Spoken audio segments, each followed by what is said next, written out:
को क्रिसमस 2025 की शुभकामनाएं देता हूं। क्रिसमस क्या है?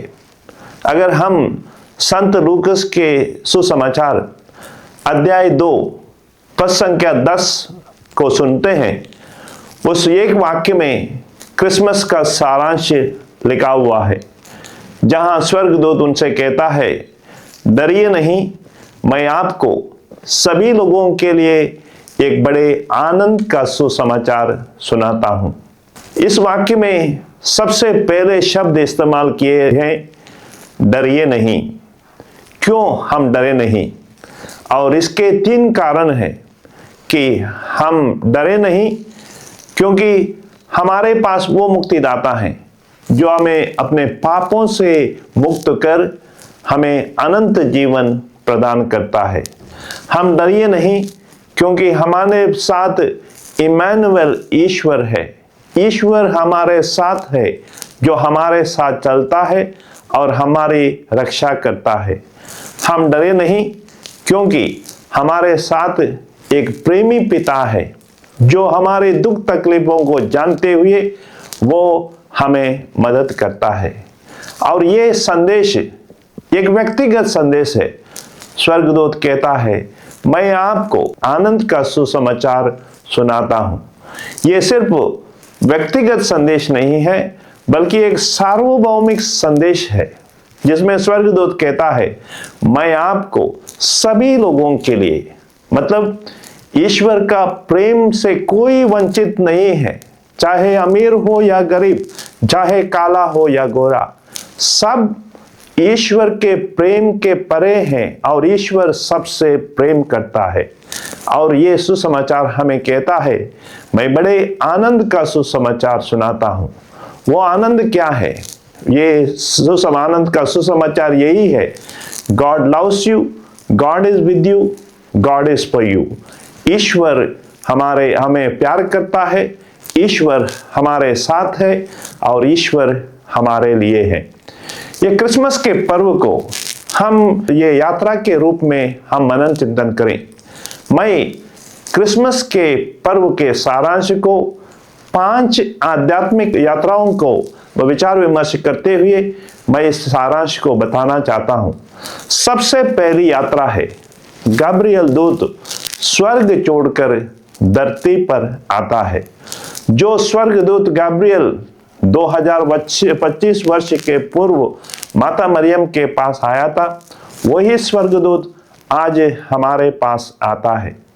हर एक को हमें जिम्मेदारी देता है, चाहे अगर हम माता पिता हैं, माता पिता से वो कहता है, अपनी जिम्मेदारियों को योग्य रीति से निभाते हुए, अपने बच्चों को सही शिक्षा देते हुए उन्हें सही रास्ते पर आगे ले जाना। अगर हम एक टीचर हैं, वो कहता है कि बिना पक्षपात किए हुए बच्चों से एक ही समान बर्ताव करना। अगर हम एक समर्पित लोग हैं, पुरोहित हैं, धर्म बहन हैं, वो हमसे कहता है कि अपने बुलाहट के अनुसार जीवन बिताते हुए तुम आगे बढ़ना। जैसे स्वर्गदूत गब्रियल स्वर्ग से आया था, आज हमारे लिए ये मौका है कि हम भी एक दूत बनकर, आशा के संदेशवाहक बनकर, प्रेम के संदेशवाहक बनकर, दया के संदेशवाहक बनकर हम दूसरों के पास जाएं और प्रभु के, ईश्वर के सुसमाचार को दूसरों तक फैलाएं। दूसरी यात्रा है, मरियम एलिजाबेथ से भेंट करती है।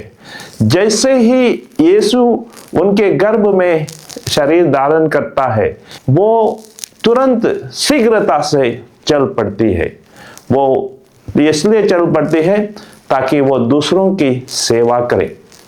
आज हमारे लिए ये यात्रा कहती है कि जब भी हमारे जीवन में यीशु का या ईश्वर का अनुभव होता है, हम निष्क्रिय नहीं बने, बल्कि सक्रिय बनकर हम उस अनुभव को दूसरों तक बांटें।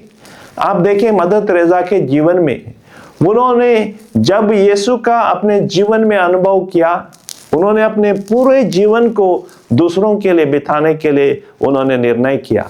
जब संत फ्रांसिस ऑफ असिसी को यह अनुभव हुआ, उन्होंने कहा, हे प्रभु, मुझे प्रेम का संदेश वाहक बना। और आज हमारे लिए भी ये संदेश है कि हम भी जब ये उस ईश्वर का अनुभव अपने जीवन में करें और उस अनुभव को दूसरों तक बांटें। तीसरी यात्रा वो यीशु, यूसुफ और मरियम। यीशु माता मरियम के गर्भ में है। माता मरियम और यूसुफ बेथलेहम की ओर आगे बढ़ते हैं और ये बताया गया है वो जगह ढूंढ रहे थे यीशु को जन्म देने के लिए, लेकिन वहां कोई जगह नहीं मिली। सराय में कोई जगह नहीं थी। उनके हृदय बंद थे। आज भी हमारे क्रिस्तियों के हृदय में कभी कभी यीशु जन्म नहीं ले पाते हैं, क्योंकि हमारे हृदयों में ईर्ष्या, घृणा और नकारात्मक चीजों से हमारे हृदय भरा हुआ है। हम माता मरियम और यूसुफ से एक बात सीखते हैं, जैसे ही वो बेथलेहम पहुंचे, जो भी जगह उनको मिला, उन्होंने उस गौशाले के चरनी को साफ किया और प्रभु ईश्वर के लिए जन्म देने के लिए वो योग्य स्थान बनाया।